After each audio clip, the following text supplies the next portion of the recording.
Olá, queridos casais, sejam bem-vindos a esse terceiro devocional noturno da Semana de Casais Servindo a Igreja de Cristo 2024.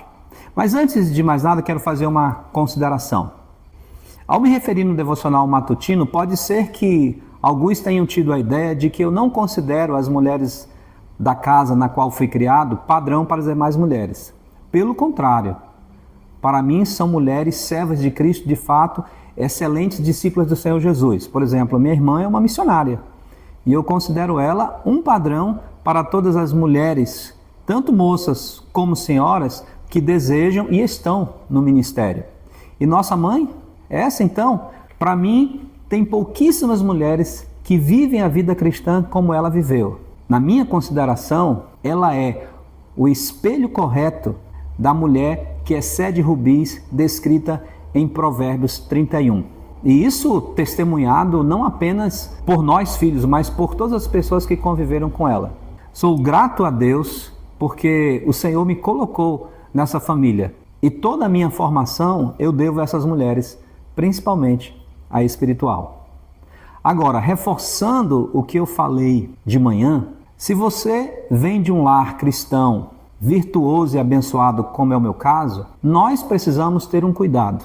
Vocês que estão me ouvindo durante essa semana precisam ter um cuidado. Se você tentar fazer do seu novo lar um clone da sua casa materna ou da sua casa paterna, você tem muitas chances de prejudicar muito mais o seu novo lar do que ajudar, porque não vai dar certo. A experiência tem mostrado que isso não dá certo. Nós temos uma filha que está noiva e, pela boa mão de Deus, estará casando no próximo ano. Por maior respeito e admiração que ela tenha pelo pai dela, eu já disse para ela, não tente fazer seu marido ser igual ao seu pai, porque isso vai dar ruim. Isso não vai beneficiar o seu casamento, porque ela vai viver frustrada e vai fazer o marido ser frustrado, porque ele não vai conseguir. Por esta razão, aprenda a viver e a lidar com as diferenças, sejam elas virtudes e até algumas falhas. Tudo bem? Vamos então para o assunto de hoje. Nós lembramos que Deus criou o primeiro casal e criou na perspectiva de esse casal viver em união.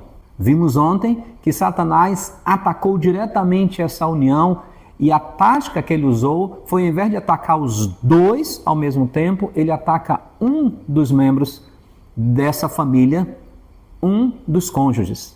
E o restante da história nós vamos verificar em Gênesis capítulo 3, do verso 7, e eu quero ir com vocês até ao verso 19. Diz assim: Abriram-se então os olhos de ambos e, percebendo que estavam nus, coseram folhas de figueiras e fizeram cintas para si.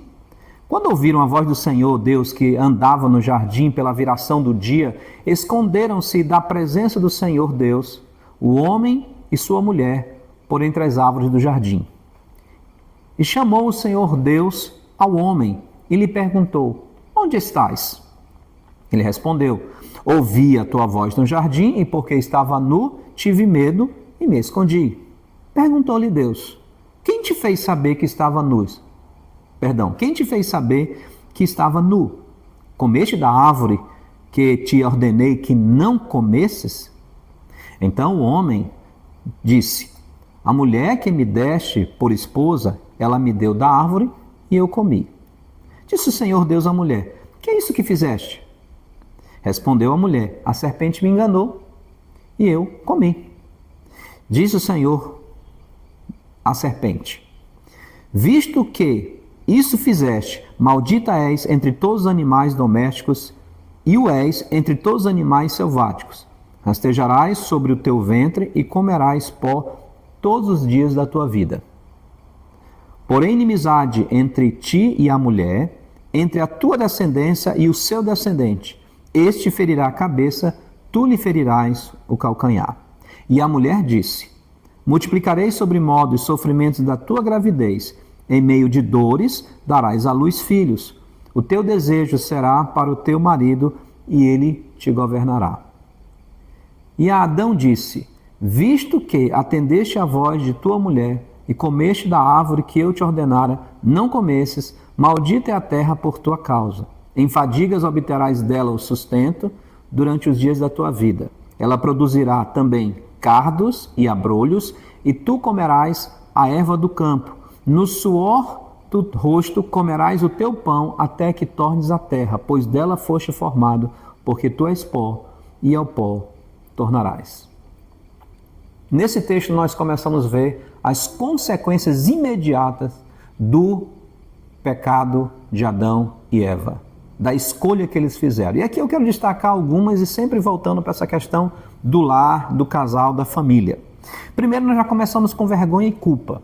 O casal que foi feito por Deus, que vivia em santidade, em harmonia, em todos os sentidos, agora sentem vergonha um do outro e de si mesmo, principalmente da presença de Deus.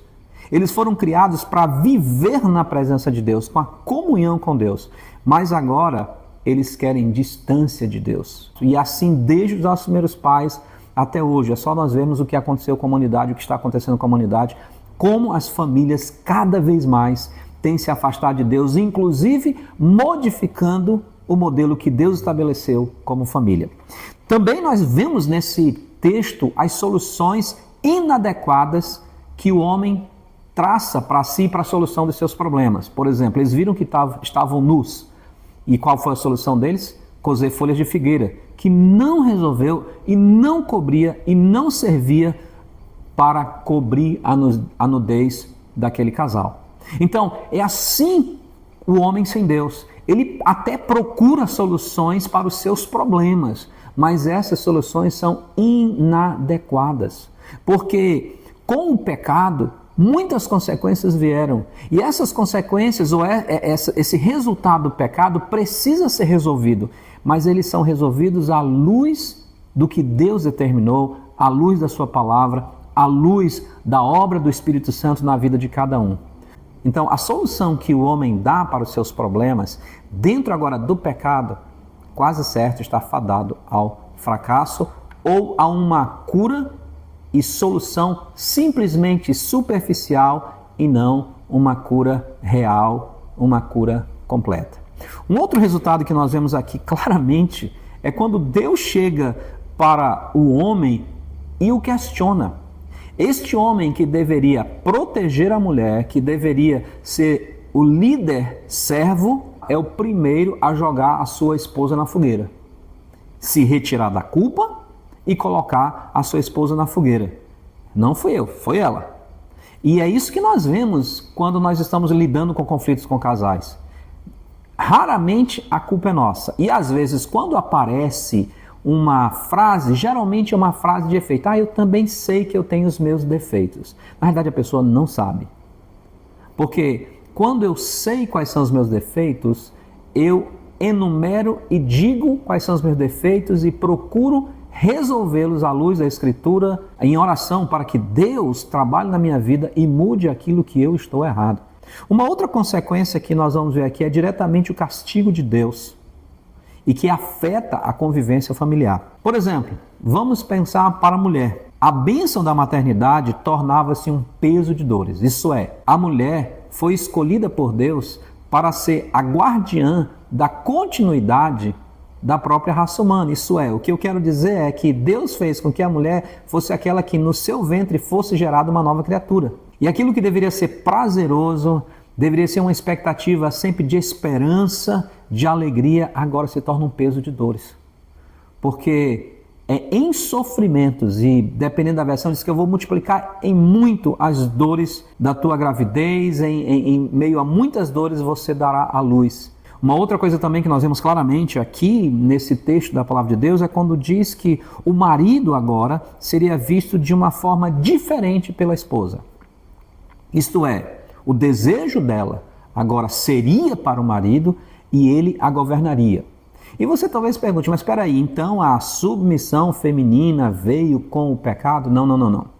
A submissão feminina é uma determinação de Deus antes da queda, porque é uma questão de hierarquia. O que acontece com a queda é que aquilo que deveria ser um passo de liderança no modelo de Cristo Jesus, o líder servo, agora passa a ser uma liderança em tirania. Por esta razão, é muito comum ver onde não há a pessoa de Deus imperando a sociedade ou aquela comunidade, há um desprezo completo pela pessoa da mulher, ou ela é colocada de forma inadequada naquele contexto, às vezes como objeto de adoração sexual. E para o homem? Para o homem nós vemos aqui imediatamente que a responsabilidade de liderar passa a ser um peso tremendo, porque quando vemos essa questão da liderança masculina e agora com o resultado do pecado, o Senhor diz, maldita é a terra por tua causa. A liderança que deveria ser prazerosa para o homem, ser aquele que era representante de Deus, um reflexo da imagem de Deus, administrando a criação de Deus, agora é um peso tremendo porque a terra, a criação, passa a estar sob maldição. E essa maldição só irá ser vencida quando Cristo se revelar e os servos de Cristo forem manifestos em glória. Uma outra situação também que nós vemos aqui no lar é que o trabalho passa a ser um peso em cansaço. Você já ouviu aquele provérbio? Se eu soubesse quem criou o trabalho matava? Pois é, quem criou o trabalho foi Deus. Mas antes do pecado, com o pecado, veio o cansaço e a fadiga extrema por conta de algo que deveria ser, novamente, um prazer para o homem, poder trabalhar, poder sustentar a sua família, poder prover para a sua família, mas isso agora é pesado demais. E muitas vezes esse mesmo trabalho não é uma bênção nesse novo lar, às vezes é um problema, às vezes é motivo de conflito no próprio lar. Às vezes o marido chega extremamente cansado no lar, em casa, e desconta esse cansaço, essa frustração do seu trabalho na sua família, em especial na sua esposa. Então você percebe que de imediato a família foi afetada e aquela união que Deus tinha criado ao princípio, pela escolha do próprio homem, agora se torna um lar desunido. Uma outra ênfase que nós vemos que aqui é a morte, que se torna uma necessidade, pois era a colheita do pecado. No dia em que dela comeres, certamente morrerás. E essa morte não é apenas a física, que já é dolorosa, a separação de entes queridos, mas também a morte espiritual, o afastamento de Deus. O homem já passaria, desde Adão, a ficar afastado de Deus, já nasceria afastado de Deus. E pior, a morte eterna. O homem estava condenado eternamente ao inferno, ao lago de fogo. E por fim, a perda completa do paraíso. Aquele lugar maravilhoso que foi desenhado por Deus, vamos usar essa expressão poética, para homem e mulher desfrutarem da comunhão de Deus, da beleza da criação e da união deles dois, agora estava perdido.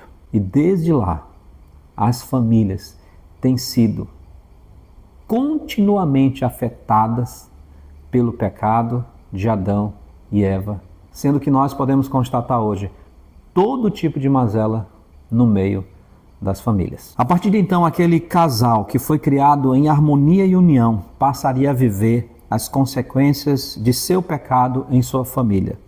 No lugar da comunhão, manifesta-se a discórdia, chegando ao ponto extremo de um membro da família matar o outro membro. Um irmão matar o outro por puro rancor e inveja. Desde lá, as famílias têm se afastado ainda mais de Deus e o resultado está no mundo que nós podemos ver hoje. Mas, como nos diz Paulo em Romanos capítulo 5, veio porém a lei para que a ofensa abundasse, mas onde o pecado abundou, superabundou a graça, para que assim como o pecado reinou na morte, também a graça reinasse pela justiça para a vida eterna, por Jesus Cristo, nosso Senhor. E é exatamente sobre isso que nós vamos tratar no próximo devocional. Que o Senhor vos abençoe e vos guarde no seu amor e até o próximo encontro.